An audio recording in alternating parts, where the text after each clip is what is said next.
Uh, Grizzlies without Ja Morant. I know, man. He sucks. Spurs without Wemby, without Castle, without Harper, without Jordan McLaughlin. 3 point guards out today. And if they can win in convincing fashion against the Grizzlies, that's a good win for them.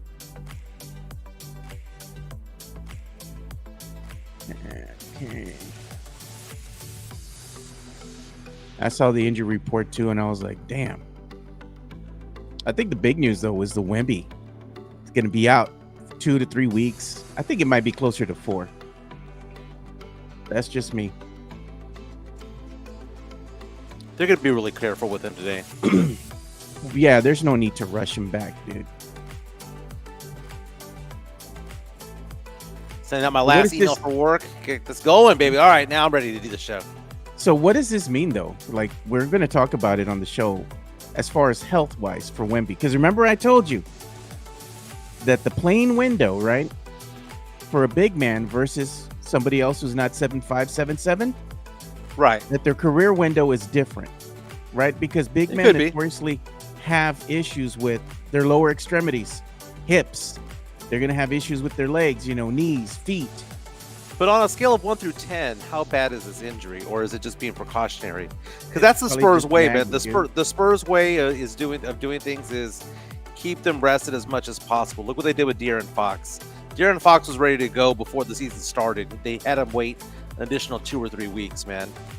Chances are it's pretty much nothing. Mike promised me Wemby wasn't injured. Probably isn't. Where the dreams don't fade from the river walk nights to the Alamo shade. We rise together through the highs and the lows.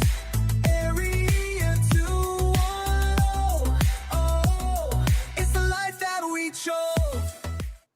We're rising together on a Tuesday, a victory Tuesday for Dallas Cowboy fans. How's everyone doing today? This is Mike Jimenez, Joe Garcia back in the studio, and this is the Area 210 podcast powered by P.F. Chang's La Cantera. Go to the La Cantera location. Go say hi to Sean. He's our guy out there, man. Again, our chat powered by P.F. Chang's La Cantera, JHNSB in the house, Bobby February, Albert Lopez, Jordan, Matt Gomez, Sam Salinas, Greg Casanuela. What's going on, fellas? Hope everyone's having a fantastic day. And those who are listening in the future, who consume this podcast in the afternoon and in the evening, thank you for being part of our podcast as well. Joe, 2 big storylines today. First of all, the Cowboys looked really good yesterday. They beat up on a Las Vegas Raiders team on Monday Night Football. Got the win. Kind of weird. We didn't see CeeDee Lamb out there. We didn't see George Pickens out there for the first drive. We'll find out if we'll ever learn about what happened with that. Kind of a little in-game suspension when it comes to it all. We saw Dak Prescott go for 4 touchdown passes. He broke a Dallas Cowboys record for the most 3+ touchdown games in a career, a record that was once held by Tony Romo. Are the Cowboys back, baby? Do they have any life in them to make a playoff push? Again, the Detroit Lions are the team that they're trying to stare down, man. They got to go over the Lions and then go over San Francisco to make it happen. We'll go over the standings, see if this is at all possible. We have lost Wemby for at least 2 weeks, maybe 3, maybe 4, because of a calf strain. Again, he missed Sunday's game against the Kings, and people were like, okay, I was one of them, like, no big deal. I still believe it's no big deal, okay?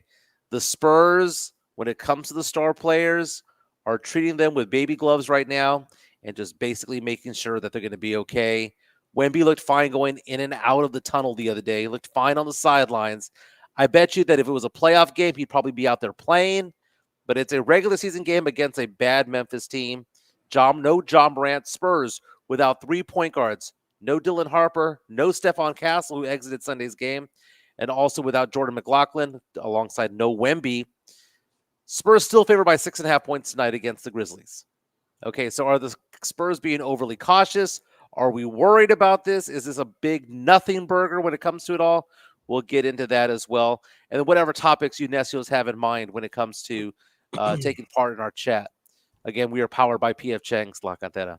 But, Joe, we haven't had very many moments to celebrate the Dallas Cowboys, but the Dallas Cowboys got a very emotional win yesterday on Monday Night Football.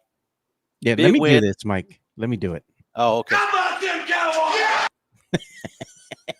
Sure. I suppose 33-16 over the Las Vegas Raiders. Dak Prescott threw for 268, 4 touchdowns, no interceptions. Quit with the MVP talk. He's not the MVP. Pro Bowler, maybe. Javonte Williams rushed for 93 yards. George Pickens, who again, he and CeeDee Lamb were both sidelined for the first drive of the game, had 144 yards and a touchdown. CeeDee Lamb, 66 yards and a touchdown. George Pickens playing what's going to be his sixth to last game as a Dallas Cowboy, because I don't believe the Cowboys are going to re-sign him. I think the price tag is going to be too big, and I believe Jerry Jones is going to wet the bed and piss off Cowboy fans, because that's what Jerry Jones do. Jerry Jones doesn't open up the wallet for wide receivers, especially 2 of them. He's already paying CeeDee Lamb. The idea that George Pickens is going to be on this team long term is laughable. Look Do you at not that know who play, this team Mike. is? That's I know beautiful. the acceleration and the cut right there on that touchdown. Very, very, very nice. Is he George better? Pickens. Is he better than CD? No, CeeDee Lamb gets the number 1 DB on him every game, so he's one of the best number 2 wide receivers in the league. He has the capabilities and the abilities to be a wide receiver 1, but on this particular team, it's not. But George Pickens having himself a fantastic year. Already 908 yards receiving, 7 touchdowns on the season. He's on track for about 1,500 yards receiving, on track for double-digit touchdowns. He will be a Pro Bowler this year, maybe even an All-Pro player. Not CeeDee Lamb, because CeeDee Lamb had those injury games that he missed earlier in the year. But George Pickens has been a fantastic pickup for the Cowboys, but they got him on a contract year. So George Pickens is playing for the bag, and you think that he's going to get $30 million from the Cowboys because that's what it's going to cost? No. So this fantasy land that Dallas Cowboy fans are in, where it's like, man, meet out George Pickens. We're going to go sign him for another 3 or 4 years. It's going to be him and CeeDee Lamb with Dak. Ain't going to happen. I promise you. I promise you it's not going to happen. You promise a lot of things, and then they don't always come to fruition. So I'm not believing that. But what if Jerry and Pickens come to terms and be like, you know what? Maybe we'll give you money, but not for as many years. But if we can go ahead and restructure things, maybe we can offer you a better contract. What if he likes it here in Dallas? What if he likes money? What if he likes money more? The idea that the Cowboys are going to spend 130 the idea that the Cowboys are going to spend $130 million on 2 receivers and a quarterback when no other team is doing that, no, man, ain't going to happen. They have so many needs on the defensive side of the ball, and they already were okay offensively without George Pickens. Are they better offensively? Of course they are. But there's only so much money to go around, and Jerry shuffled his feet the entire time to sign CeeDee Lamb. You think he's going to do that again with Amari Cooper, with George Pickens? Yeah, I'm going back in time 8 years. Damn.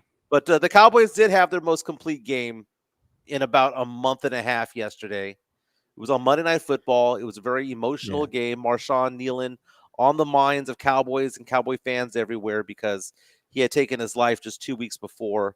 A couple of days after a Monday Night Football game in which he had scored a touchdown on a blocked punt. Look at Sam Salinas. Yeah. Mark the tape, Joe, for when the Cowboys re-sign Pickens. Mark it. And you know what? And guess what? And guess what? As your resident Cowboy hater, I hope they do re-sign him. You know why? That would mean they'd have no money for that defense. They'd have no money for that defense. So great. Have 2 wide receiver 1s out there. Have absolutely no defense out there, and a Cowboy fans get excited. I can't wait about this Las Vegas Raiders team that they beat. They beat one of the worst teams in the NFL. You know what? Let's listen to some excerpt here. It's a little bit of a soundbite here from the Speak Easy podcast, right? Yeah, and they're going on about the Cowboys and their win against the bad Raiders team. And look, the Raiders are 2-7. I get it, man. But the Cowboys, they played their most complete game yesterday against the Raiders. Their defense looked a lot better than it did in the last couple of games. I mean, if this is an indication that the Cowboys are going to start playing better on the defensive end, maybe they can string together some wins. Who knows? It's an indication that they played a Geno Smith-led team that's one of the worst teams in the NFL.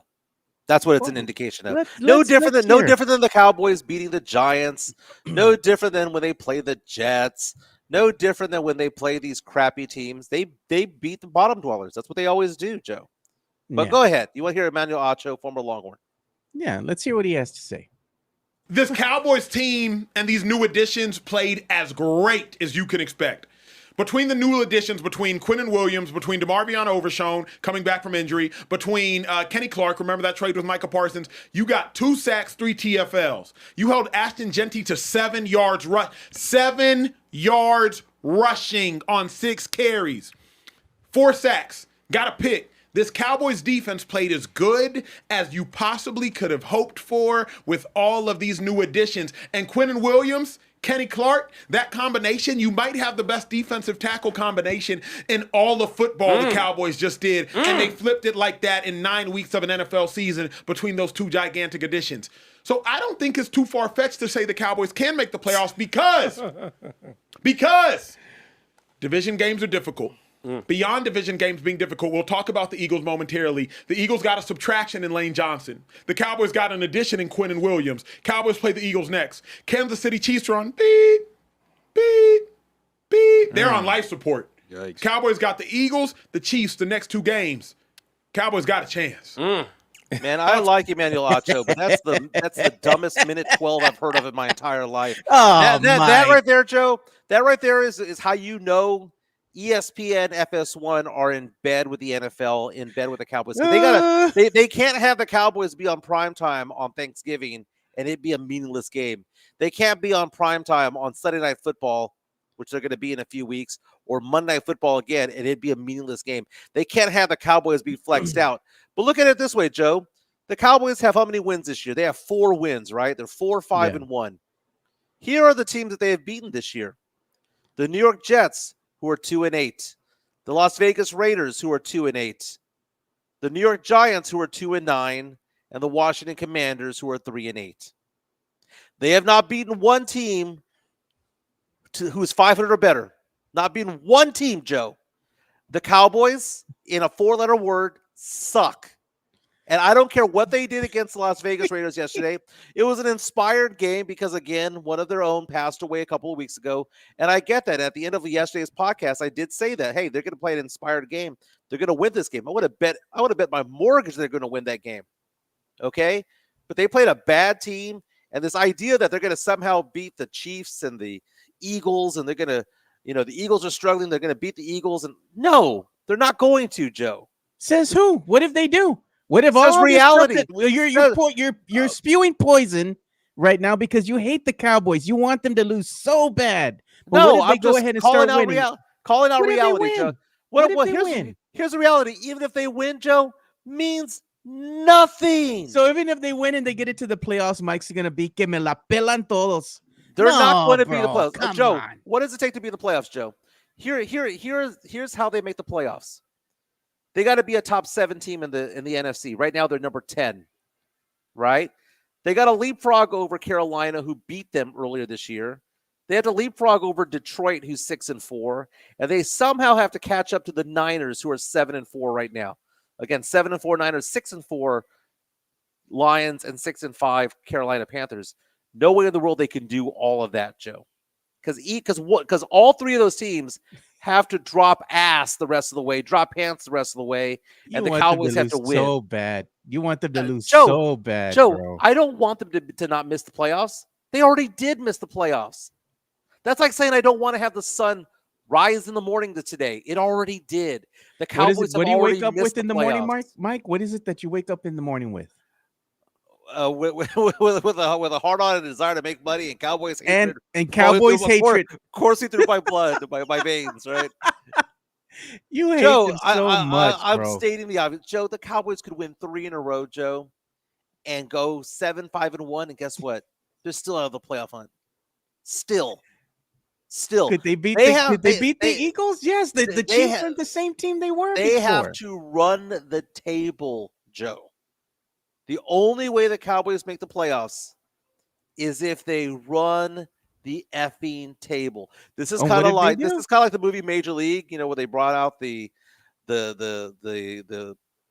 placard of the owner, right? Every game we win, we peel a section, right? The Cowboys would have to go on that type of run. So congratulations, y'all beat a bad team. Y'all typically do.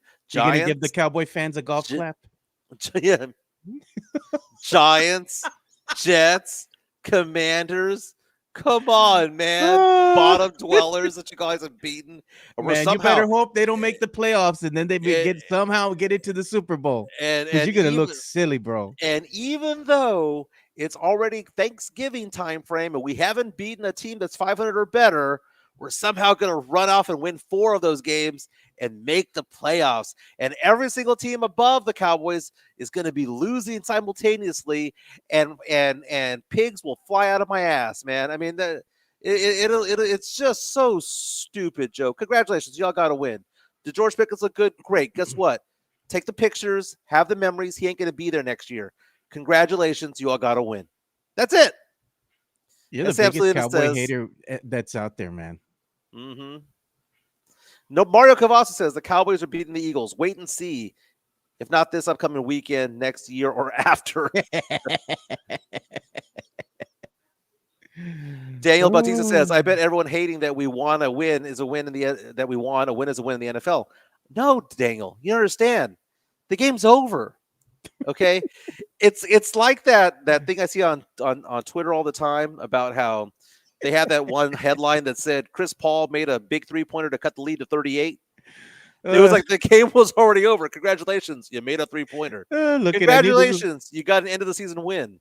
Look at, I knew this was gonna like tick people off. No mames, Joe. Super Bowl. Vamos para la Super Bowl, Mike. Joe, the Cowboys are not a good team. They're not a good team. They don't have a defense. You know who else isn't a good team? The Saints aren't a good team because they know the assignment. They're tanking hard, They bro. do know the assignment. And what did the Cowboys do with the win yesterday? Screw the team over, right? They ruined draft position. I know the Cowboys do have 2 first-rounders because they have their own and they have Green Bay's. And I bet if there's anything the Cowboy fans should be cheering for right now is for Green Bay losses because the Cowboys have their pick. But look at NFL Tankathon right now. If the season ended right now, the Cowboys would be picking 13 and 24. Not bad. Golf clap. No, that's what the Cowboys always are, Joe. Cowboys have been to the playoffs two years in a row. They've been picking at 12 and 13 every single time. 11, 12, 13. That's where they always are. My Saints, though, picking at number 4. I hope they tank for Arch. I hope they tank for Archie, dude. Well, in a couple of years. How many years in a row did the Cowboy fans have to miss the playoffs? Because this would be year 3 in a row? Shit, it's been a while, dude. This would be 3 in a row. At what point do Cowboy fans just turn their backs on the team? Because it's not like the team's getting better. In fact, this year's record will be worse than last year's, which was worse than the year before. The trend line is not the Cowboys getting better. The trend line is the Cowboys are getting worse. Congratulations. You beat a Geno Smith-led team with an Ashton Genty running back who could not block anybody. Great. You guys won a game, and you're going to win 2 more this year. 6-11 incoming, or 6-10-1 incoming, dude. What if they win out? Probably still won't make the playoffs. They would have to win out, and they would have to have the Eagles lose a couple. Well, no. If they win out, there's a chance that they could catch that last wild card. But the idea that they're going to catch the Eagles is fantasy land. The Cowboys, who are number 10 in the conference, are going to catch the number 1 team. No, don't try to catch the number 1 team. Try to catch the number 7 team, which is the Philadelphia Eagles. I mean, I know you're pissed. He says, "Is this the Cowboy hater pod?" No, it's just Mike. He hates the Cowboys so much. No, it's called reality check, Joe. Okay, let's talk about the Cowboys. They got 4 touchdown passes from Dak Prescott. He broke a Cowboys record for most 3 touchdown plus games in a career. Tony Romo once held that. Tony Romo is not in the Ring of Honor, right? He's not. Should Dak Prescott be? Of course, man. Why not? Why? What has he done? I mean, why? What's he done? He's done good, dude. He's if a good Romo's not up there, why would Dak? Dak's a better quarterback than Romo. The numbers don't lie. The numbers they're identical when it comes to playoff they record. are not, Mike. Okay, let's see here. Tony I Romo. bet you Dak is better than Romo. He's what? Outperformed Romo. And look we have Tony another Romo super playoff chat. record 2-4. Right? Tony Romo. I'm not talking about playoffs. I'm talking about straight up stats. Dak's already proven that he's a better quarterback than Romo. Dak Prescott 2-5. Okay, so look Romo at 2-4. Texas Latina says no true Cowboys fan backs. Only Saints fans do that. Oh, I never turn my back on the Saints. I am clapping every time that they lose. No different than Spurs fans. Yeah. When we tanked for Wemby, when we tanked for Castle, when we tanked for Harper, no different than that. You know what? If the Spurs had tried to play for the play-in game, you know how bad our lineup would be? Tanking is a good thing, Joe. You know what the worst thing is, Joe? Being in the middle. It's a race to the top or the race to the bottom. Look at the best teams in the NBA right now, right? Best records, right? Spurs are one of the better teams in the Western Conference as of now with the standings. Look who's on the Eastern Conference. Detroit Pistons. The same time that the Spurs were in the lottery for Wemby was the same time they were in there. You bottom out, you bounce back up. That's how it works. Trust the process. That's what the Sixers said back in the day with Joel Embiid and Tyrese Maxey. Same thing in the NFL. Right? If you get the best players available and do something with it, typically your best quarterbacks come early in the rounds. Cowboys were lucked out and got a quarterback in the fourth round, or was it? It was the fourth round for Dak Prescott, right out of Mississippi State back in the day. It's been a while, Joe, but he's 2-5 in the playoffs. The Cowboys aren't making the playoffs this year, but you guys got to win. It's not hater, Joe. It's just facts, man. Look at Hanover Fist. Taking not a good thing. Stinks of desperation. Yeah, well, we got Wemby, we got Castle, we got Harper. So, it doesn't reek of desperation. It's basically what is needed to excel in certain sports. You don't have Look to at what bottom Greg- out to be. Yes, go ahead. Look what he says. How long before Saints fans turn their back on their team? Well, we need a quarterback, and guess how you get a quarterback in the NFL, Joe?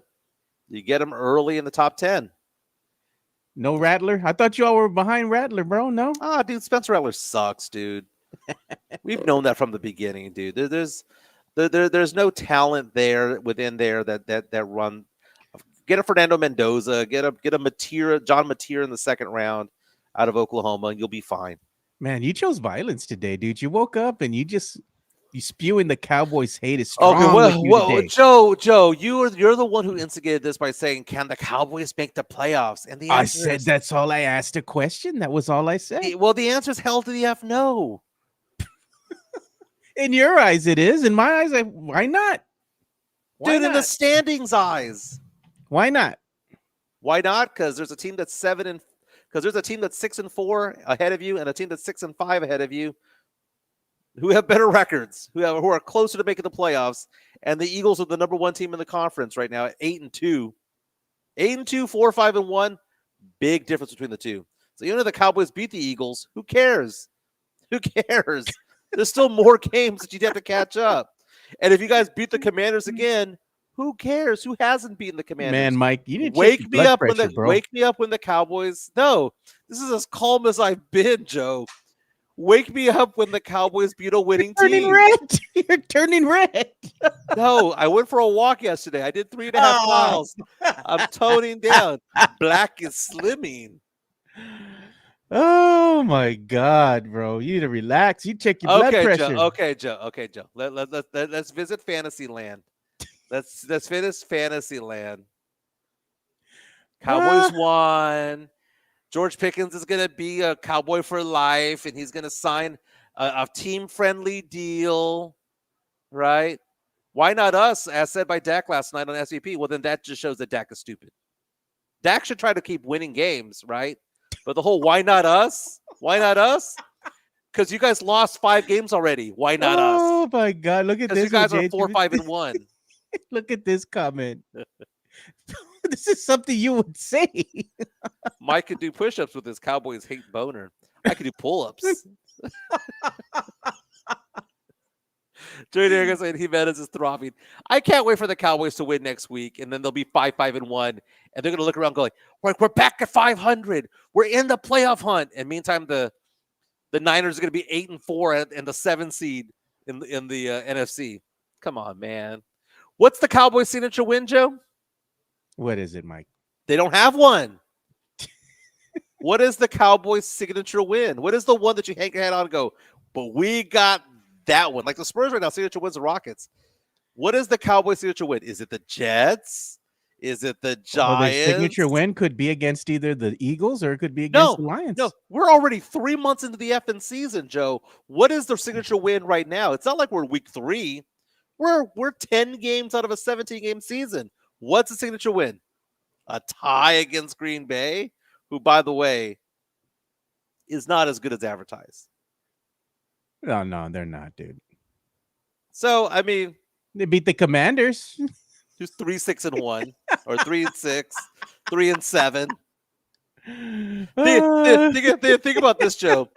Think about this, Joe. And I'm doing this stat on the fly, right? How many wins do the Giants have? Jeez, bro. 2, They're right? bad. Yeah, The they're Giants bad. have 2. I believe the Jets have 2, if I'm not mistaken, right? So it's 2-2, right? So let's hear. I got the standings out here right now. The Cowboys have beaten the Raiders, who have 2 wins. They've beaten the Giants, who have 2 wins. They've beaten the Jets, who have 2 wins. And they've beaten a 3-win team in the Commanders, right? Collectively, they have beaten teams that have 9 wins. 9 wins, Joe. Yeah. These teams have played a combined 36 games. So the teams that the Cowboys have beaten, ballpark, are 9-27 on the season. They haven't beaten anybody good, Joe. And the idea Look that at Joe Good. they're gonna go off on, dude. Joe this is- Gonzalez is saying we beat the Giants with Russ. Stop playing, Mike. I know what they do the next week. What did the Giants do with Russ the next week? They bench him for Jackson Dart. Who's next on the Cowboys schedule here? Eagles on Sunday Night Football, then Look the at them. Chiefs, then the Lions, then the Chargers. A couple weeks after that.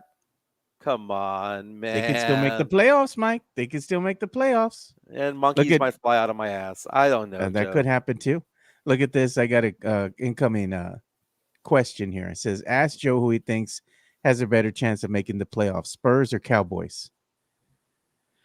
Oh, man.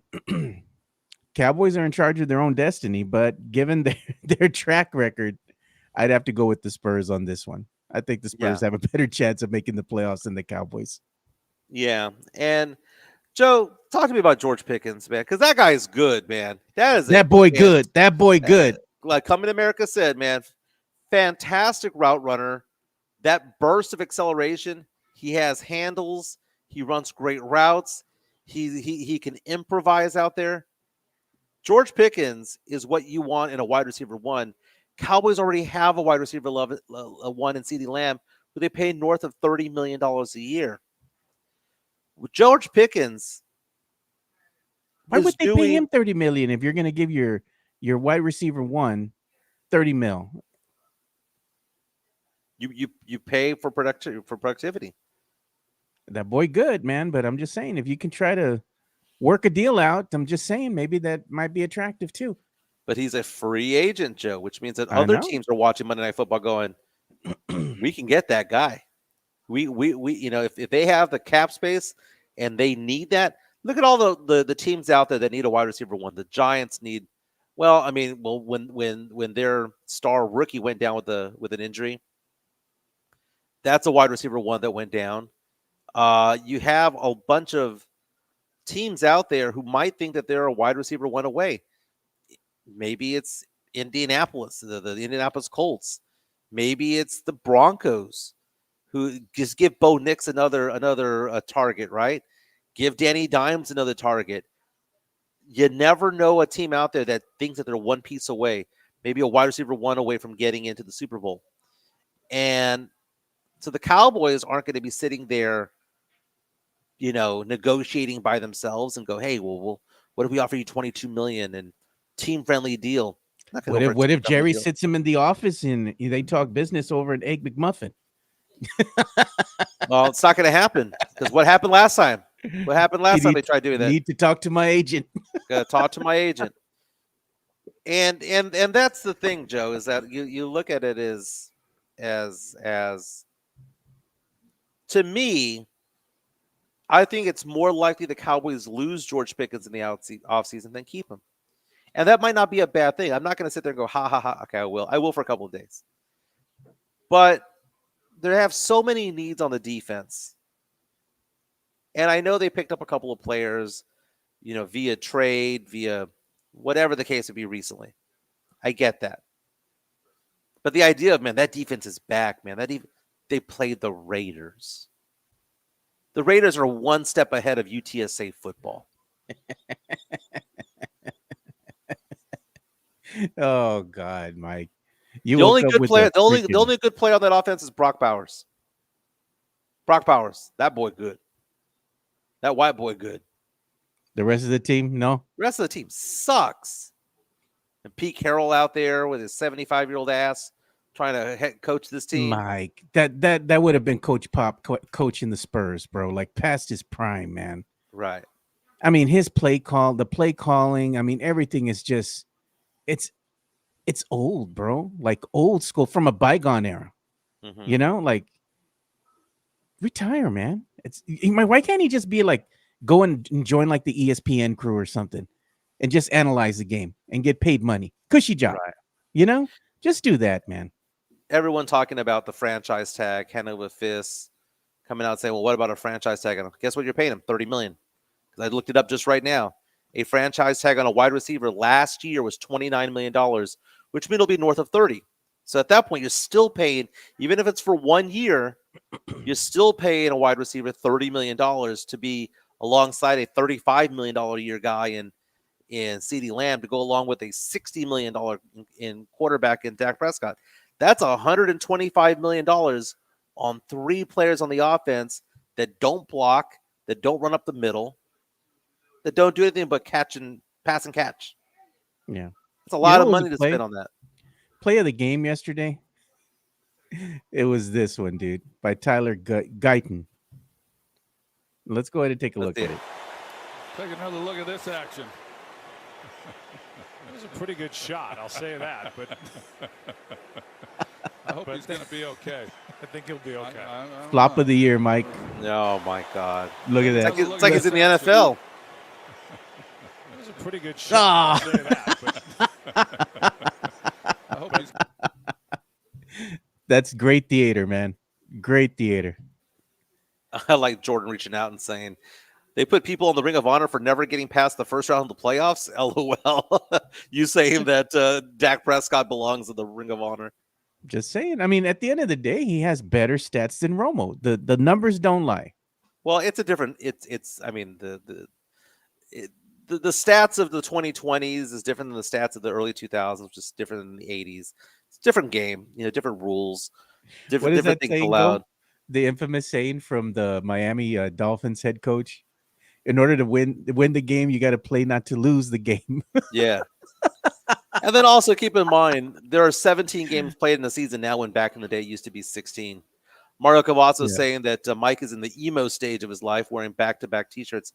So I love this shirt. So Chica got me the shirt. It's the King of Spades. She has a full-on dress that's the Queen of Spades that she wears at casinos. One of my favorite dresses.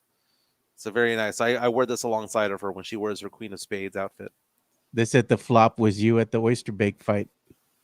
No, man, I was the one getting the hits in. Oh my God, man. Let's talk about the Spurs, Joe. Let's talk about the Spurs. So we got word yesterday that what happened? That Wemby's going to be out anywhere between 2 to 3 weeks, right? Is what it is. It's what the expectation is because he has a left calf injury, right? Left calf strain. What do you think, Mike? I think it's all a bunch of nothing. And I say that in a very positive way. I'm glad the Spurs are doing what they're doing. It's November. You don't want to lose Wemby to an injury that might be bigger later on. I think that the Spurs right now are being extremely safe with Harper. I bet you Harper could have played last weekend. I bet you Fox could have played on opening night. I bet you Wemby could play now. I think the Spurs are just being overly safe with a bunch of their players early in the season. And they're also in a part of the season right now where it's actually a lot of easy games. So why not? Why not? 2 weeks, it's fine. 3 weeks, I mean, I get it. And the whole thing about it is that you have lingering effects because You remember what Fox said about his injury? Fox said about his injury was that they were hoping that it wouldn't devolve into something else, like a hamstring injury, right? Where you have an injury that pops up someplace else. Like it starts one place, migrates someplace else, right? Because of you overexerted on one area, you overcompensate on a certain area. So they were hoping that it wouldn't be a hamstring issue for a De'Aaron Fox, because like a wide receiver with a hamstring issue, that sidelines you for like 6 weeks, 7 weeks.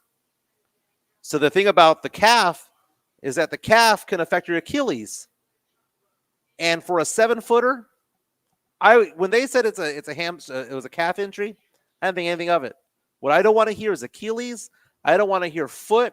I don't want to hear toe. I don't want to hear plantar fasciitis. That's what scares me, Joe.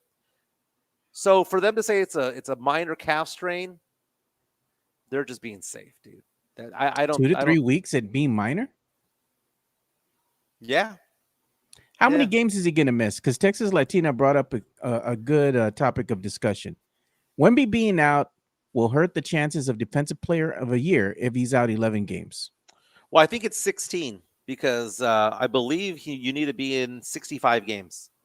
Yeah. So you could miss 17 games. I bet you he misses 6. I bet you he misses 6, which still puts him in consideration for DPOY and all that stuff. Hey, if you believe the injury is nothing, go ahead and buy the odds on him on FanDuel or someplace like that, right? Because those odds might be weakening a little bit because of that injury. It's possible. We saw Wemby with the Defensive Player of the Year favorite last year before going down with the blood clot. But I'm not too worried about it, Joe. But tonight, taking on the Memphis Grizzlies without 3 point guards, without Castle, without Harper, without Jordan McLaughlin, without Wemby, no John Morant for the Memphis Grizzlies. Spurs still favored to win this game by 6.5. So if the Spurs can go 3-3 without Wemby, they're already 1-0 without him because they beat the Kings on Sunday. Then there's no issue, Joe. They're still on pace to make the playoffs. They're still on pace to do what they need to do. It's a very winnable game, this game against the Grizzlies. They should win this game. Vegas has them as 6.5-point favorites without Wemby, without Castle, without Harper, without McLaughlin. So just rely Currently, on as Fox. constructed, Yeah. would you think that the Spurs are better than the Memphis Grizzlies? Because remember what I said, numbers don't lie. Let's take a look at the standings right now. Latest standings here in the Western Conference. Where are the Spurs currently? They're at number 5 at 9-4. They go and they play the Memphis Grizzlies, who are a 4-10 team at number 11 in the West. Right now, it's currently constructed. Early on in the season, the Spurs are a better team than the Memphis Grizzlies. Yeah. They should win this game. Well, the Grizzlies are 4-10, the number 11 seed. They've lost 4 in a row, lost 8 out of 10 games. They give up 120 points per game, Joe. That means that their defense is basura. Yeah, I mean, it's one of the worst defenses that you have out there in the NBA. So, I mean, 120 points per game. Let's see here. That is the 5th worst in the Western Conference. That's a lot of points to give up right there. So we should have a big game from De'Aaron Fox. We should have a big game from hopefully Vassell shows up with some home cooking. Sohan, will he get more minutes? That's what I'm looking forward to. What is Sohan going to be out there? Is he going to get 15 to 20 minutes? He's been getting around 10 to 13 most recently. He had that one game where he only had 6. But the Spurs right now, still the number 5 seed in the Western Conference. And still, again, these are winnable games, Joe, that they have ahead of them. And so I'm not really worried about the whole Wemby thing. When I heard that he went down with that injury, if it was a playoffs, Joe, he'd be playing. If it was May and it was game 5 of the Western Conference first round playoffs, he'd still be playing, Joe. This should be a cause of concern, though, if you're a Spurs fan. Last season, you had to deal with that deep vein thrombosis, right, with Wemby. All right, that's something that can happen to anybody. That's not an injury. That's it's just not an injury. It's something that can happen to anybody, Right. at any time. So it is very you have to take that very serious because it can be life-threatening, right? If that blood clot had traveled anywhere else. And that's something that the Spurs medical staff and all that took very serious. They shut him down, rightfully so.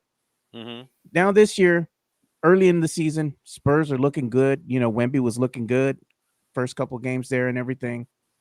Then all of a sudden he gets injured again, calf. He's going to be missing a handful of games.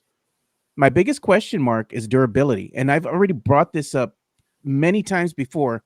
And people are like, well, you're a Spurs hater. You hate on Wemby. I don't hate on Wemby. I'm just trying to go ahead and state facts. When you look at players that are notoriously taller than 7 foot, the life expectancy, their shelf life is always shortened. They don't have those long careers like other players. And it's because height plays a factor in it.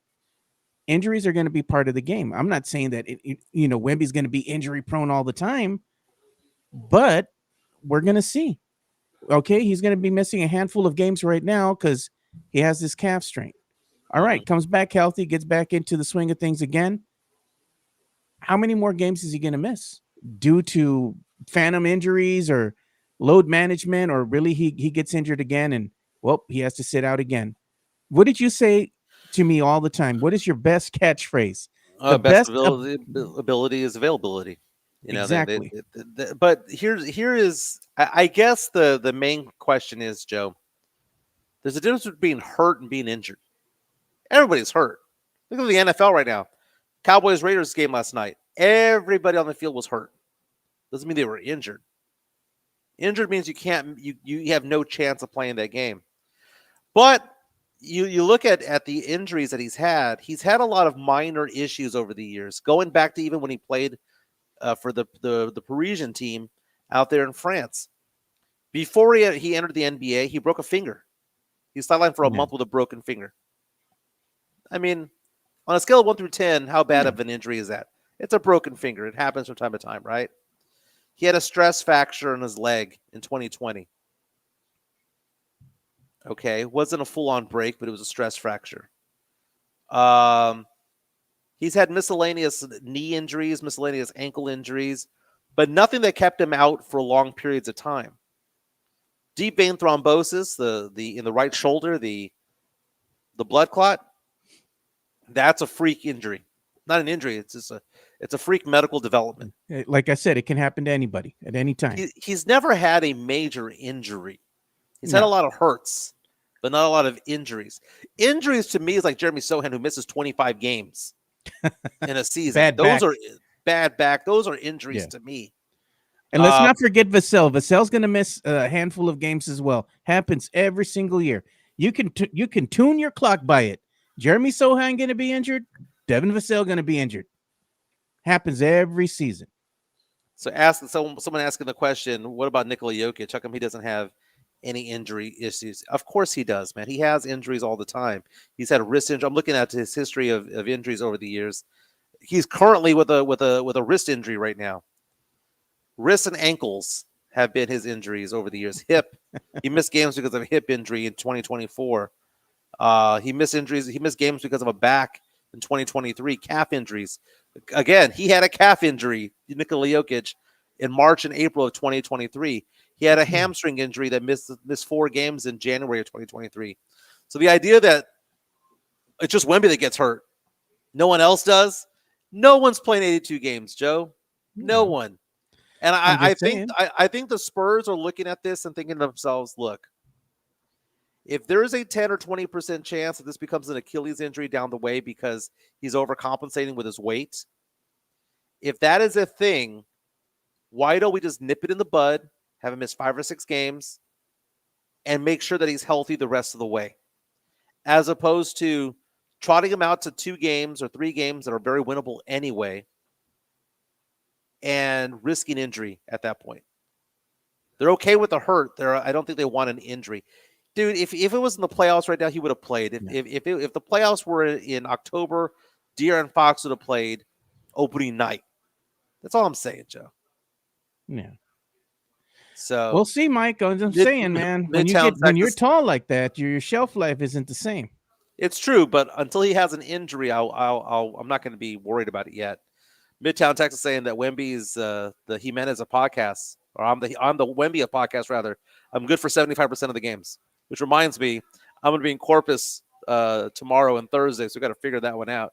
I should be able to do the show on Thursday. Tomorrow, though, I might have to do it on the road, or I might have to get on the road by 5 a.m. so I can be in Corpus by 8:30 to be there on time. So we'll figure this out, Joe. Look at Tony Ornelas. He goes, these calf injuries are more common than usual. Calf and Achilles. Mike and Joe, do you think it's because of these damn low-cut basketball shoes? I think it's a combination of those low-cut basketball shoes and them being cheaply made. They're just the quality of shoe now is just all composite foam. Whatever happened to high tops? It's a thing of the past now because they were too heavy, but they would sure enough protect your ankles. Nowadays, it's all the time. Well, there he goes. He went ahead and threw his ankle out, you know? I go walking, just hiking or whatever the case may be, roll your ankle, you're like, damn, that hurts. You have those whether they be Nike, old school Air Force Ones or New Balance or On Cloud or Hoka's or whatever, right? Yeah.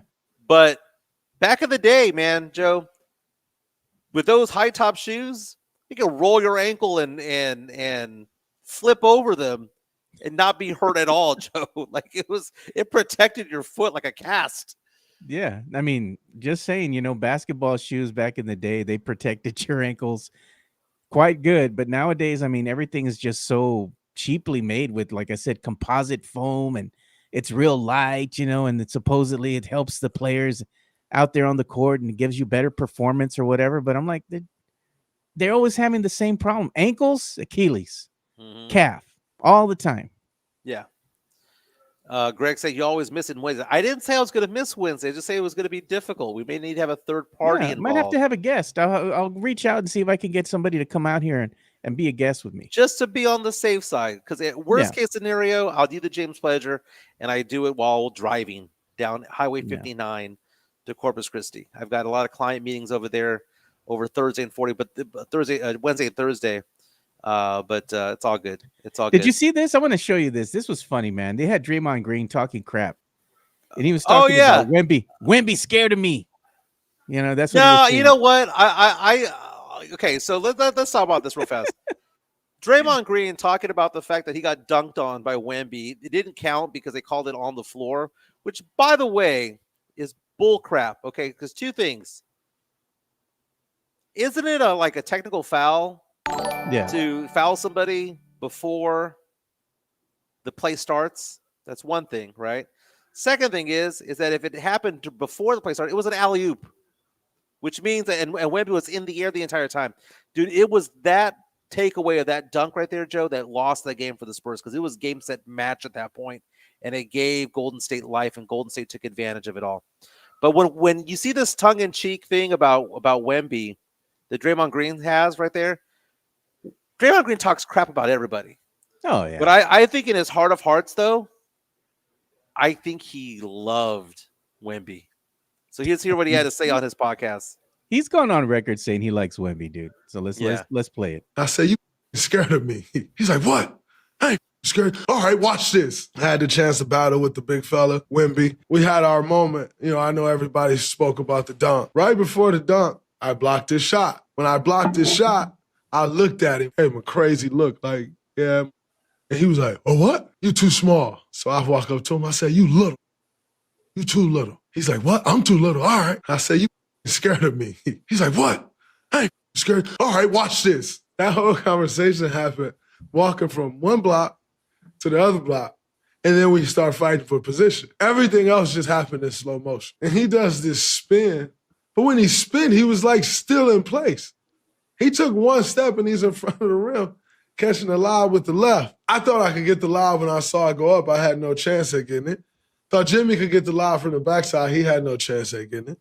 The only person that had a chance to get the lob was the guy who caught the lob, Wemby. Right after I told him, you scared of me. He loves Wemby. and I think the respect that Wemby got by jawing back at him, I don't think he was expecting it. And I think that the more that Wemby did jaw back at him, because you could see that they were doing it, they were pushing him and tugging at each other. The ref had to go in there and separate them before the play started. You can tell that something was going on right there. And we always talk about the fact that the Spurs need to have Sohan out there because Wemby, in case somebody does something to Wemby, you need to have somebody out there as a dog out there, an enforcer. Wemby showed to Draymond Green, who injures players on purpose. Draymond Green, who stomped on someone's balls one time, stomped on their chest one time, who hits people in the groin, who does all those things. Wemby stood up to him. So maybe Wemby doesn't need an enforcer. Maybe Wemby can stand up on his own. But that was cool, man. And when Draymond's doing that, I think Draymond fell in love with Wemby's play, man. I think Draymond was like, this guy, he jawed back, almost like golf clap. But a not roll of the eyes golf clap, more of a I'm glad type of thing. So it was nice to see. Dude, the refs taking away that dunk sucked. It was bull crap when that happened. And you know that the league's coming back down on Draymond too. They just finished releasing something in regards to him jawing at that fan for calling him Angel Reese. That was funny, Joe. That's hilarious on Green for his interaction with the vocal fan in New Orleans on Sunday night's game. He says, so as the taunts continued. Why does he get so triggered by that, dude? Like, yeah, come on, I man. mean, afterwards, he was being interviewed about it, and Draymond laughed. He goes, "He called me a woman. He called me a woman." It's a great comment, and the reason why that whole thing went down was because Draymond Green missed 5 shots, and he rebounded 4 of his shots, which is what people accused Angel Reese of inflating her stats with offensive rebounds. That was funny. I remember, Joe, the one time I pissed off an NBA player by taunting him on the sidelines. No. It was who was it? It was for the Mavericks. Monte Ellis. Oh, I pissed off Monte Ellis a long time ago. This is about 10 years ago, 10, 12 years ago. My brother-in-law, who at the time worked for Valero, was given courtside seats. Yeah. And he took me, his brother-in-law, out there, and I'm over there. And Monte Ellis had a big game against the Spurs. Monte probably had like 34, 36 points. And it's fourth quarter, and they're about to inbound the ball, and there's like, I don't know, TV timeout. So there's just kind of standing around for a few minutes, and I'm right there, and I'm looking at Monte. I'm like, Monte, 34 points, man. 34 points, baby. Having a good night. And he looks over at me and smiles, and I was like, but you've given up 60 on D. Monte Ellis couldn't guard anybody. He couldn't guard you. He couldn't guard me. He couldn't guard anybody in the chat, Joe. Monte Ellis was a revolving door on defense. He was Bryn Forbes, man. He was Bryn Forbes. He had 34 points, but I swear Tony Parker and Manu ate him alive that game. And it was so funny, dude. I remember we got in trouble one time when I was at a Spurs game. Spurs were playing the Lakers. And I was heckling Shaq, dude. He was going to go to the free throw line. And was just talking crap, dude. And he just looked at me ugly, dude. Like he wanted to kick my ass. I said, I don't give a damn. I just kept talking crap. But the ushers came over and told us to be quiet. Hey, man, you got to be respectful or whatever. I'm like, whatever, dude. And I remember we're going at Kobe one time, too, because Kobe was inbounding the ball. And I think I was like 4 or 5 rows from the court. And I was screaming loud, Kobe, Kobe, and everybody was screaming his name, dude. He wasn't shook by it or nothing. He was just like, just shaking his head, like, whatever, dude. You know. Everyone in the chat, Joe, saying that I'm tall tailored, that I'm all cap and all that stuff, Joe. It's so cap. You're telling me that you're heckling Shaq and Kobe. Yeah, everyone believes that, but for me, Monte Ellis, like I had to think of the guy's name. Monte. By the way, I was also told to calm down as well because those were Valero seats, and they were like, "If you want to be invited back, you can't do that." Monte Ellis, yeah, Shaq? I'm lying about heckling Monte Ellis of all players in the NBA. Shaq would get mad, dude, when you would heckle him back in the day. You know, when he was at the Lakers, he got mad, dude. Especially when he was shooting free throws or whatnot. Joe, he didn't like it. Joe, you were there when I heckled the official. Oh. Dude, we were heckling. What's his name? Zach. Remember Zach from the Spurs? Zach Collins. Zach Collins. Me and Leha were going in there, and we had those programs they had given us, right? Yeah. And we made little funnels out of them. And we're saying booty crumbs, booty crumbs. We were saying booty crumbs to him all night. So much so that the Portland Trailblazers players that were lined up on the free throw line when Zach was shooting the free throws heard us, and they just pointed and they started laughing at us because we were saying booty crumbs. Joe, I'm there critiquing the officiating because I've done 3-man officiating. I know no level like that. I've done high school 6A and I've done a college scrimmage, but I've never done NBA quality. But I at least know the dimensions of where everyone's supposed to be looking. And I just started screaming, "That's not the C official's primary. Why was the trail official calling that one? That's his tertiary role. That's not even his primary or his secondary role. Why is he calling the C?" And I was like, "Check the tape. Review it. And then all of a sudden you hear play is going to be reviewed. And Joe, I remember looking at you, Joe. I did that, Joe. I did that. Remember that? And then I remember Sohan's dropped like what 34? 34 that night. points. I swear he probably had a smile on his face, probably looking at you, Mike, laughing at you. Look, take that. Hey, we do have an incoming super chat we got to get to. Money talk. Here comes the money. And this one was by Midtown, Texas. He says, Mike's out with calf strain tomorrow. Oh, my liver. My liver. Somebody was asking if you're going to go ahead and do the show from the Selena statue. I'd have to do it on my phone. I wouldn't be able to do it on my laptop. So, I mean, that's a possibility. Wearing a Yolanda shirt, bro, that would be epic, man. I know. Be at the gravesite, which is kind of creepy, Joe. I've been to the gravesite like 2 or 3 times. I took my daughter Gabby last time. She wanted to go. There's always like 20 people there, and like there's forever flowers and teddy bears, and I wonder what they do with all that stuff. I'm sure they donate to some charity or whatnot. They probably do. But the Selena statue that's over there on Ocean Drive, yeah, gotta be honestly kind of creepy. Why? I don't know. It's just weird. I think that it should be bigger, and I think it should be on a higher platform. But because it's on the street level, and it's almost like she's there standing right next to you, I don't know. Get the willies. Jesse A saying I'm a C-list Forrest Gump. It's funny because last night I was here at home, and Chica's daughter is visiting right now, right? She turns 25 tomorrow. So Chica's daughter is here, and we were just talking about something, and I said, man, 25 years old. When I was 25 years old, I was a news reporter at KBB in San Antonio. She looked at me, and she goes, "You were a news reporter?" I was like, "Yeah." And I have a few stories on my phone that I've kept over the years. And I showed her a photo, and she goes, "Dude, how many lifetimes have you lived?" She goes, "Like, you've done everything." It's true. I am kind of a Forrest Gumpish type of figure. Mike's afraid of the statue. Midtown saying I prefer the Bucky statue. Dude, have you seen what people have been doing on TikTok on the Bucky statue, Joe? No, would have been where you know how Bucky has like his arms out, and women are posing now. They're like putting their bodies into it all, so that Bucky's is carrying them. It's actually pretty funny. I wonder how much weight it can withstand. Yeah, now, all the girls doing it are all skinny. Yeah, I would say all the girls doing it are probably 115, 120. But yeah, I don't think it could hold me up, Joe. What about a torta? You gonna see a torta doing that? I don't think the torta could fit between Bucky's chin and the arms. Oh, Joe, let's show me some love first, Joe. I'm going to be in Corpus Christi. Why am I in Corpus Christi? Because I'm chasing after people's money. That's right. Call me, 210-508-0369, 210-508-0369. I looked yesterday, Joe. I now manage more than $31 million in retirement assets. People come to me and they say, "Hey, roll over my 401k." This morning I rolled over 200,000. I'm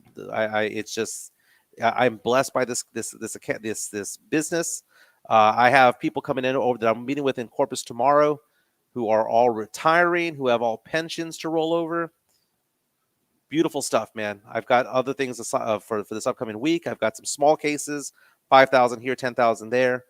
It all adds up, and I love managing people's money. 210-508-0369, 210-508-0369. I also do life insurance, long-term care, disability. It's a business that I'm very, very proud of, and I promise I do a good job, and I am a fiduciary. Everything I do has to be in the client's best interest. 210-508-0369. There you go. Make sure you call Mike. I'm looking at all the comments here. Fellas, what's the spot to eat at in Corpus? Well, I'm going to tell you where my meetings are going to be. I'm going to be eating at a place called Nico's Steakhouse. Nice. Just don't go to Blackbeard's, bro. I went to Blackbeard's years ago in Corpus, man. I got bad food poisoning. Had the squirts. You know, I don't Where's go that back again? there. It's still open. Blackbeard's over there in Corpus Christi. I don't go there. But somebody was saying here to go to the Water Street Oyster Bar, Texas Latino. Oh my God, that's an old school place, man. Yeah, that Water is Street. old, dude. So when I lived in Corpus from 1998 to 2000. I was a news reporter at KIII, which is Channel 3 over there. And back then, there was a pretty good base of places to go for like young people, right? Not anymore, man. There used to be this nightclub called Luna, which was owned by Yeah. AB Quintanilla. There was a place called Woolly Bullies back in the day. There, and it was all across from the Water Street Oyster Bar, all that stuff. It was fun. I enjoyed my time there. But as time went on, I know A&M Corpus Christi is getting big. But last time I was there, Joe, there's like nothing going on for that university for those kids to hang out with. Man, it's just an old people's town. Old They people's can town. go visit the caca. Go visit the caca water. Caca water. Oh, the steakhouse is good. They're saying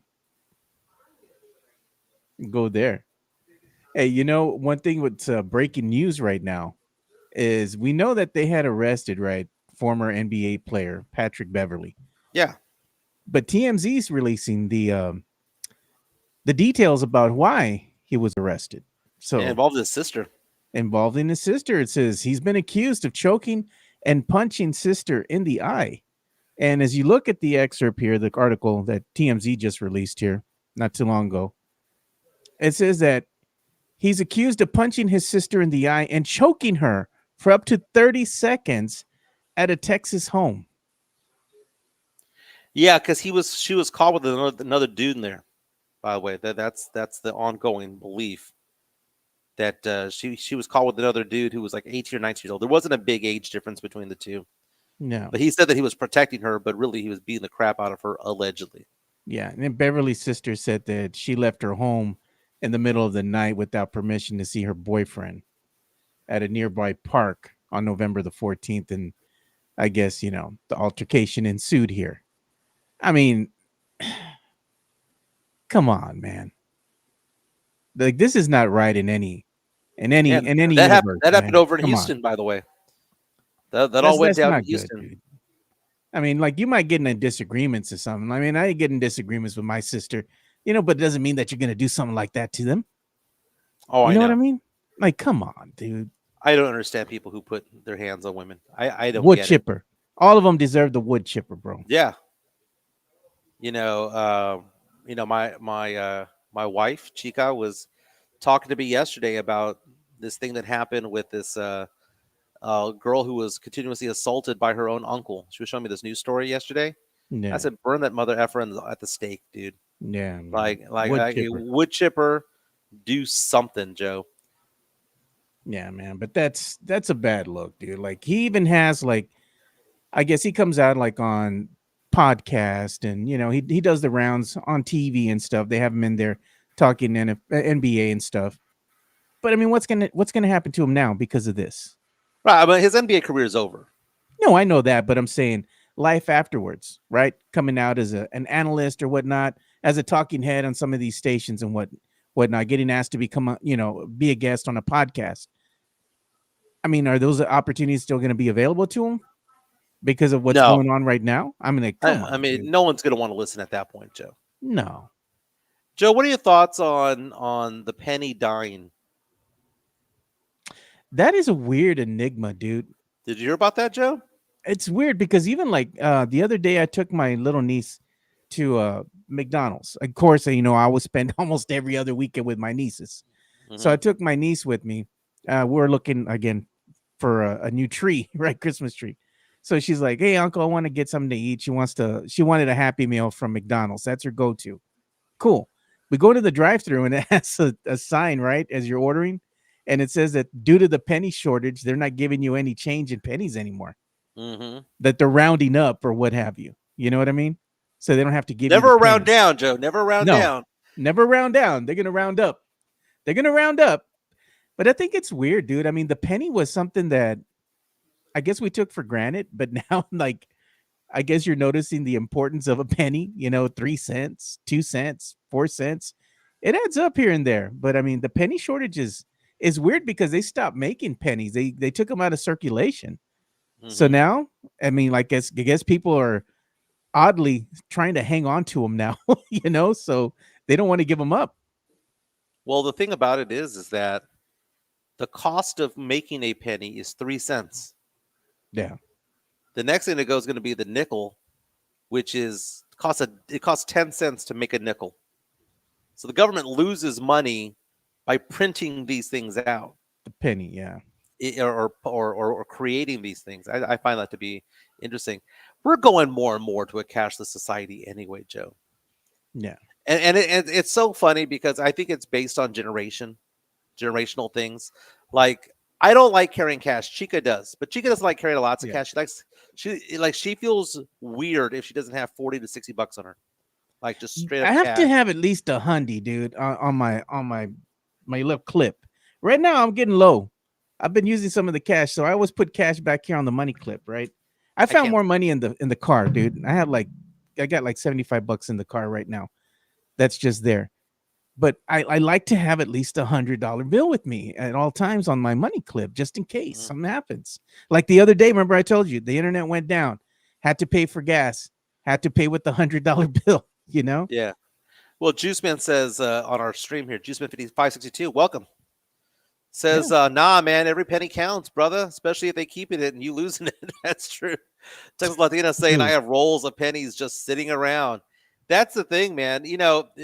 Get in the big old jar. I mean, we have a change jar over here that probably has about $80 worth of change, right? If you just discard it, just throw it in there, Joe. I look at change and I just toss it. The idea of me going to the store, Joe, and taking out it costs $31.68, and for me to take out a 20, a 10, a 1, 2 quarters, a nickel, dude. Like if I'm behind somebody, Joe, at the store, and they're trying to go through a purse or a wallet looking for cash, get the F out the way. There needs to be a specific cash register for that because I don't got time for you to be sitting there counting out nickels and dimes and then go, you know what? I'm going to pay with a 50 instead, and then sit there with a cashier who doesn't know how to do basic math and go, Look at your then they sisters start in doing the the chat math. here, Mike. Cindy Sanchez in the house saying, I always need cash on me just in case I need to buy a lotto ticket. Isn't that funny? You can't buy lotto tickets unless you pay with cash or debit, if I'm not mistaken. No, man. They can't. We can't even buy a lotto ticket with like credit cards or anything like that. No, not a credit card, but you can with debit, if I'm not mistaken. Debit, I think you can. But they prefer cash.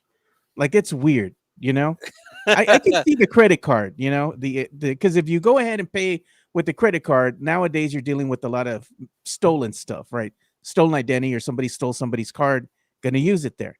I can see the reasoning behind it, but I just find it weird. Like, you can't buy, in some places, you can't even buy like a lotto ticket or a scratch off with your debit. They won't allow it. You have to have cash. Right. It's strange. Greg is asking why people do super chats in $1.99, $4.99, not rounded up to an even $5. I was going to say, I think that has more to do with the way that YouTube puts out the increments. That's what they have. Oh, that's what they do? Yeah. Those are the options they have there? Yeah. That's awesome. That's awesome. Hey, well, you know what? I mean, speaking of things that end in 0.99, there are 8 drink specials at P.F. Chang's La Cantera right now for $8.99. Let's just call it $9, but it's all day, every day at P.F. Chang's La Cantera. Let's give some love to Sean Quintero and his restaurant over there, P.F. Chang's La Cantera. P.F. Chang's La Cantera, San Antonio's premier destination for dinner, date night, or happy hour. Enjoy one of their signature dishes, such as the Singapore street noodles, sesame chicken, or Chang's spicy chicken, or their infamous Chang's chicken lettuce wraps, which are delicious, by the way. You can enjoy all this while you're dining in an Asian-inspired atmosphere, and make sure to enjoy the new outdoor patio and try some of PF Chang's signature cocktails and drinks during happy hour, Monday through Friday from 3 to 6 p.m. PF Chang's La Cantera is a proud sponsor of the Area 210 podcast. As Sam Salinas points out on our chat powered by PF Chang's La Cantera. Hell of a segue, he says. $8.99 for the Lucky 8 cocktail collection over there. Can we interest you in a Pertini, which is made with haiku, Japanese vodka, Grand Marnier, pear, lemons, 5-spice rum, in a 5-spice rim, rather. The blood orange margarita with Reposado tequila. The new lychee martini. Eat the lychee. Don't be like Joe and leave it there because it looks like snot. Eat Looks it. like It's moco. delicious. It's I believe delicious, it's by good. the way. I believe it's it. delicious, by the way, Joe. Of course. The new Tokyo Mule with Wheatley vodka, ginger beer, lime, lemon drop martini, Joe, with Wheatley vodka. The new Crimson Tiger Long Island iced tea, Bacardi rum. You got New Amsterdam gin, tequila, Wheatley vodka, man. All four of those, Joe. The Buddha Mai Tai and the Jade Margarita. $8.99 all day, every day right now. It's for a limited time at PF Chang's La Cantera. And again, happy hour from 3 to 6. And because it's going to be in the 70s and 80s as a high temperature the next couple of weeks, Joe, go sit outside. Hey, Sit go outside if you want to. I'll tell you another reason you want to go sit outside. La Cantera has some beautiful women. They have some beautiful women. You go out and you sit outside and you're just minding your business at the patio and you just watch the eye candy walk past you. You know? Are fewer tortas than normal, Joe? What are you saying? No, I didn't see a lot of tortas out there, bro. I think it's a torta free zone. They can shoot away. They can shoot away. Yeah, I was gonna say some of the drinks that I've tried from the $8.99 menu so far. I want to try them all, right? But I tried the lychee martini, and I tried the lemon drop martini, and of course I've had the Japanese old fashioned. Those were all good. I'm gonna try the mule next time, and I want to try something else as well. Just because I want to, go ahead and try the whole gamut that they have on the menu, and I can tell you which ones I really enjoyed. They all sound delicious, but I want to try them all out.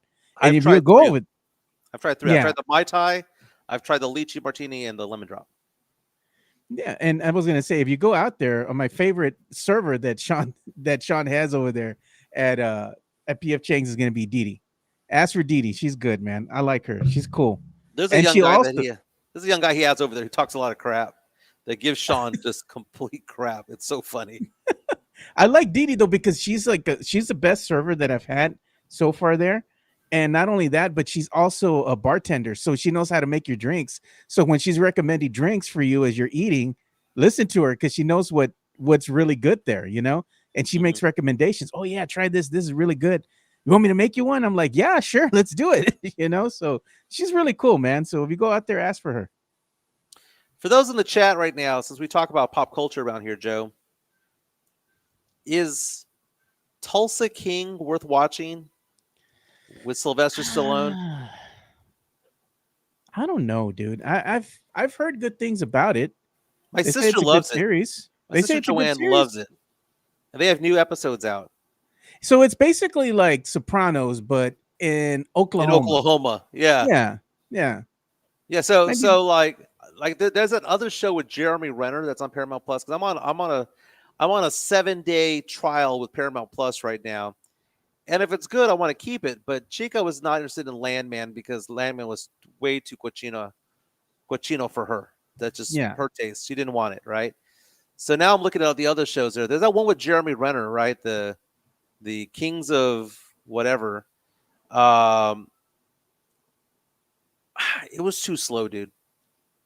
I didn't like that show. I mean, it wasn't a bad show. The Mayor of Kingstown is what I'm thinking. Yeah. It was okay. That's the one. It was okay. I mean, it wasn't bad, but it was just it wasn't so interesting that I wanted to keep up with it. Yeah. You know what? I'm telling you again, dude. Like one that you got to check out this weekend. Go and watch at least 3 episodes. Give it 3 episodes. The Night Agent. Oh, you were talking to me about that yesterday. On Netflix. I'm gonna text you that again this weekend so you can watch it with Chica. I'm telling you, it's a good series, bro. You're gonna like it because it's a lot of it's action packed, but it has a good story that moves along really well. You know, I think you'll dig it, dude. I think you'll like it. Hey, did UTSA women's soccer keep going? Is that I still a believe thing? Last we saw, they were going to play Texas Tech in their version of the national tournament. I believe they won. Let's see here. Go UTSA athletics. Let's see here. The women's soccer. Yeah. This seems like it's way too much entailed with this. Oh, he says they lost in a close game. Is what Sam Salinas says. That sucks. I look at Joe Gonzalez saying, "Welcome to Dairy." He goes, "Fellas, that shit is amazing." All right. They lost 2-1 to 6th ranked Texas Tech. Congratulations to them, by the way, for making it into the tournament. Hey, I got a new Apple subscription, Apple TV. I have the Apple TV little streaming device here, but I also got that new TV that I bought from Best Buy that's being delivered on Saturday. That big old 75-inch TV. I had to take the old one down. I'll probably put it back here on the wall behind me or something. The old TV. It might be just good for display only, you know. But that new TV came with like an Apple TV subscription for like 2 months or so. I'm like, yeah, I'll do it, you know, just to see what's on there. Isn't it funny that it's kind of like in our DNA for men to want TVs around November and December?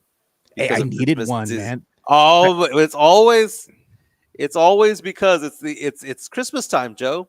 Yeah, Christmas time in full effect. I'll admit that I almost pulled the trigger on that one that they were selling at Walmart. It was like a 50-inch for $128, but I'm like, I don't really need it because if I'm gonna switch out the TVs, I got another 75-inch that I'm gonna put over here. What am I gonna put another 50-inch? I got like a 60-inch that sits over my desk area. That's your backdrop when you're in the studio, you know. So it's like, what am I gonna do with the 50-inch? Just because it's 128 doesn't mean I should buy it. You know, I don't really need it. It was just a good deal, but I did need that other TV because the other one is already given out. So I'm just like, might as well replace it right now, you know? But every time you walk into like a Costco or a Sam's, doesn't your heart rate go up a little bit? Like they suck for having that right there as you walk in the door. The 98-inch TV for $17.99. And then you're like, this is what they do, Joe. They get you the 4K TV for $17.99. It's 98-inch. And you go, man, that's beautiful. And then you think to yourself, there's no way I can handle a 98-inch TV. I mean, it's nice and all, but is our living room big enough? Our bedroom big enough? You talk yourself out of it, and then you find that $350, $500 TV right behind it that's like a 75-inch, and you go, let's go get that one. It's just $500. At least I'm not paying for $2,000 for the other one. I swear it's a bait and switch in a weird way. Yeah. Well, if you wanted one that was on sale, I think it was at Walmart, or even I've seen it at Costco this last weekend too. They have like a 98-incher out there, dude. Thing is massive, man. That box, they had it on the pallet, right? And the box was taller than my niece. You know, she was standing up, and she's kind of tall. She's almost as tall as me, right? And she was standing up, and I look around and I look at her, and she goes, "You showing me the TV?" She's like, "Look, Uncle." And I'm looking at the TV, and I look at her, and I'm like, "Damn, that's the box." And she goes, "Yeah, look, it's taller than me." And she was showing me. I was like, "Man, how? I don't even think you could fit that in like a normal truck, dude. It's a toddler tall. Like, what are you gonna do? How do you take that home? Like, you'd have to go ahead and like ratchet it down or something. That ain't fitting in the back of the truck, you know?" Yeah. UTSA basketball is winning right now at the 10-minute mark in the first half. 29-11, Joe. UTSA basketball at 2-2 on the season. Taking on Southwest Christian University. Who? Exactly. So UTSA should go to 3-2 when it's all said and done. They're playing over at the Convocation Center there at UTSA. Who? Check this out, Mike. I know this is gonna make you happy. Remember your old friend RJ Ochoa? Yeah. Blogging the boys. Look what he says. The Dallas Cowboys have officially reached the in the hunt territory. Oh, happy holidays, on. one and all. Look at look at what he says. Division leaders at 8-2, right? Philadelphia Eagles, Rams. Then you have Chicago Bears at 7-3, and the Bucks at 6-4. Wild cards: Seattle Sea Chicken 7-3, Green Bay 6-3-1, San Francisco 7-1. In the hunt, the Detroit Lions at 6-4, Carolina Panthers at 6-5. Dallas Cowboys 4-5-1. So you're telling me there's still a chance, RJ? What's that Sesame Street song, Joe? One of these things is not like the other. One of these things does not belong. The team that has a losing record does not belong, Joe. Show me this chart when the Cowboys are 5-5-1, and you can at least say they're 500, man. They're 500. But don't show me this chart when they're 4-5-1 and they're 3 games removed from the playoffs with 6 games to go. Come on, man. 6 games to go for some teams, 7 for others. Come on, man. I like RJ's style, dude. He's telling me there's still a chance. The window's still open. Hasn't closed yet, Mike. Oh, no, it closed. It's just some people are refusing to say that because it's bad business to say that that game on Thanksgiving doesn't matter. It's bad business to say that the Sunday night game the following week or the Monday night game the following week does not matter. It's bad business to say that the Thursday night game down the rest of the way doesn't matter. What's going on? Sorry, my TV is going off onto a tangent there, and Oh, I thought you were getting distracted by Chica again. I know she likes to distract you on Fridays. She made you blush last time, Mike. Hey, no comment, man. No comment. Cowboys, they said the UT Longhorns of the NFL. Well, at least the Longhorns have a winning record. You know what I'm saying? Do the Longhorns still have a chance at making the playoffs after that loss to They Georgia? do. They do. If they beat the crap out of the Aggies and beat Arkansas, they play Arkansas next, right?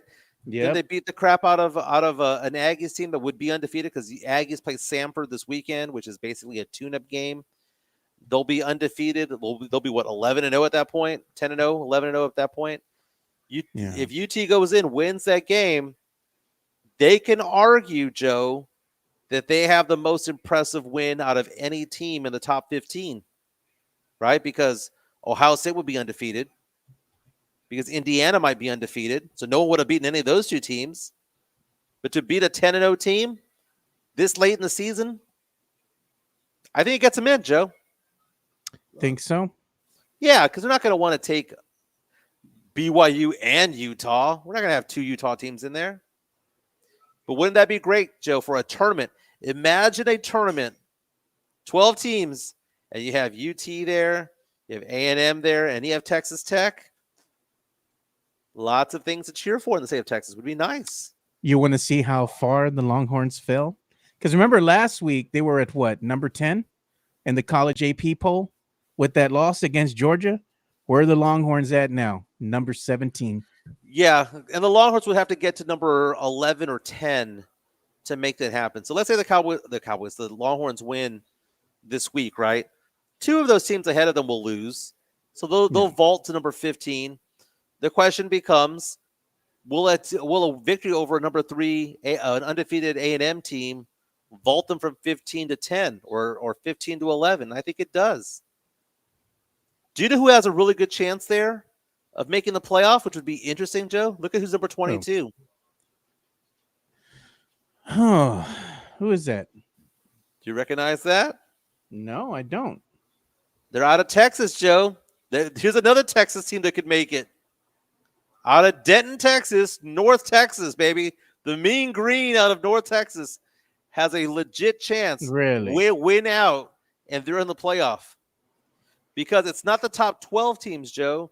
There are some automatic bids in there. One of the automatic bids is one of the non-Power 4 conferences out there. And if the highest ranked one is North Texas, I know James Madison is out there and all that, but it's still in the realm of possibility that North Texas makes it, Joe. Everybody's saying North Texas, North Texas. Mm-hmm. There That'd be you go, North exciting. Texas. Yeah. That'd be exciting. Meet out North Texas. Meet out Denton. Have you been to Denton, dude? I drove through there recently. It's actually kind of nice. It is, but it's really small. Oh, not anymore, Joe. Denton's actually kind of Spread blown out up. a little bit. I mean, Denton looks like you're driving through San Marcos now. No, It San used to- Marcos. San Marcos. I like to roll the R's. You rolled the R's for Chica? That's what you were saying? Mike's like, that's how I got her, because I roll my R's.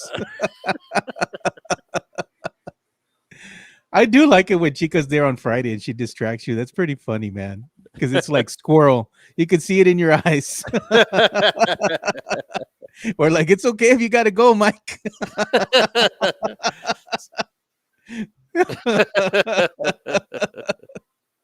Oh God. Well, Spurs back in action, so we're gonna see if they can go ahead and get that dub against the Grizzlies without Ja. How long do you think he's gonna be there, man? You know he wants out in a bad way. He's not getting along with that coach. Yeah, so what kind of reputation does John Morant have around basketball circles is what I need to know about it all.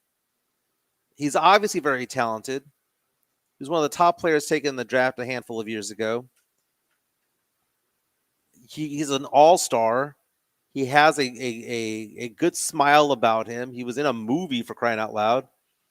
You know, he does. Actually, I'm thinking about Anthony Edwards now. I'm thinking about it. But John Morant has some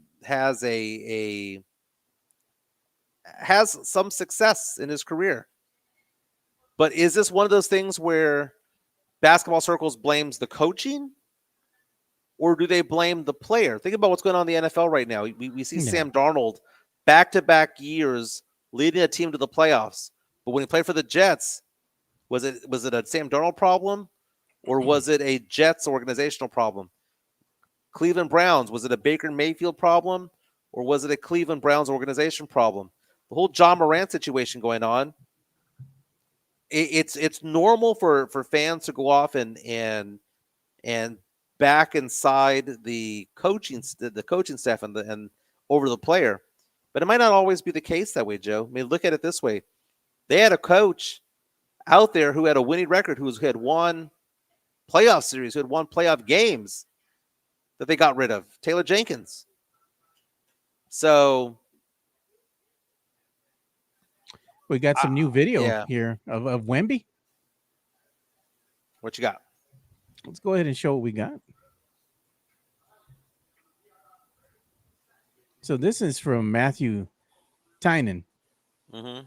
And there's a Wemby at the Spurs practice facility right now. So it's taken about 39 minutes ago. He's in shorts. No walking boot. He was able to bend down and pick. He was able to bend down and pick something up. And this is from Jeff McDonald, the Express News, 37 minutes ago. Mira Wemby. Mira Wemby. Yeah, he's fine, Joe. Mira Wemby. He's fine.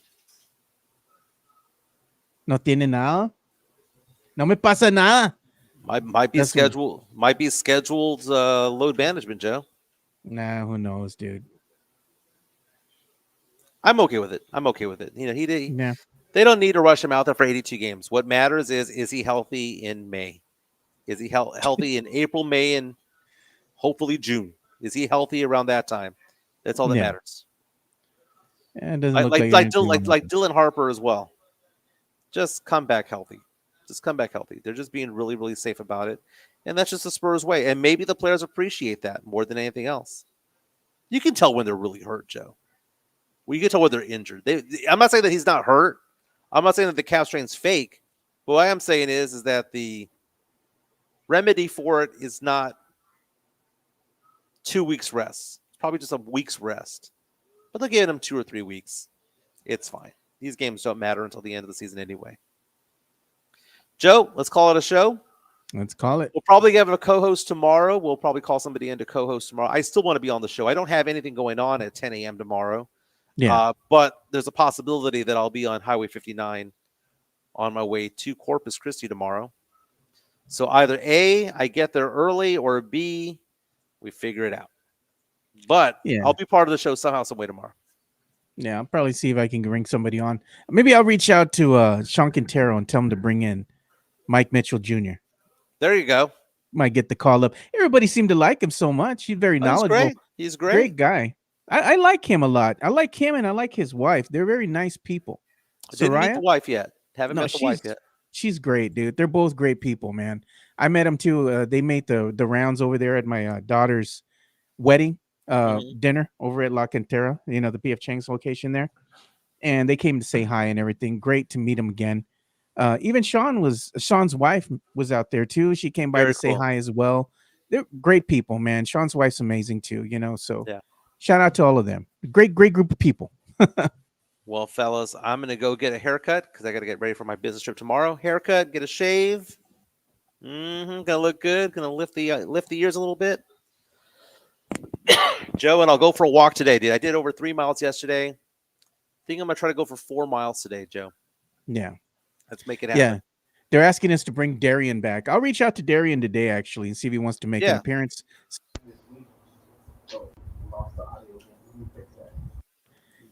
Get him back on here so we can go ahead and talk about UTSA football because it is coming to a close here. The season is, and UTSA was about 2 wins away from being bowl eligible. So Oh, 1 win. Now 1 win. Got to win one of the next 2 games. Got East Carolina this weekend. East Carolina, one of the better teams in the American Athletic Conference. they're gonna have to win that one because man, they have a hard time with Army. They do, man. They can't stop Army's run. Nope. Army lines up telling you what they're gonna do. There's no surprise as to what Army does. They're like, you're either gonna stop it or you're not. Yeah. We'll be back tonight. We'll be back tomorrow, rather. Spurs. Will the Spurs be 10-4 or 9-5? We come back, right? Yeah. We'll find out. We'll be back tomorrow. See y'all.